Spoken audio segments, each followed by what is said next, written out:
সত্যি প্রকৃতি দেবী সত্যজিৎ রায়কে হেল্প করতেন। কিভাবে হেল্প করতেন সেই ঘটনাটাই আজকে আপনাদের শোনাবো।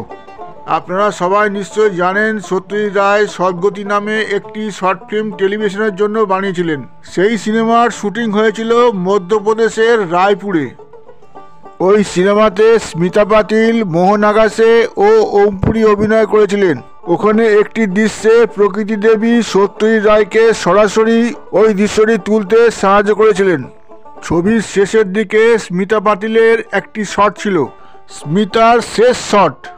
যেদিন শটটি নেওয়া হবে সেদিনই স্মিতাজি নিউ ইয়র্ক চলে যাবেন ফিল্ম ফেস্টিভ্যালে যোগ দিতে। তাই সেই দিনের মধ্যেই স্মিতাজির ওই শটটা নিতেই হবে। মেঘলা আকাশ, শটের প্রস্তুতি শেষ। মানিকবাবু ক্যামেরা নিয়ে রেডি। আকাশের দিকে তাকিয়ে রয়েছেন মানিকবাবু, কখন বৃষ্টি নামবে সেই আশায় রয়েছেন তিনি।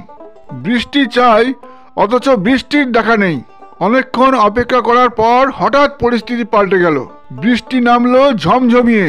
সত্যজিৎ রায় দৃশ্যটিকে সুন্দরভাবে ক্যামেরাবন্দি করে ফেললেন বেশ তৎপরতার সাথে।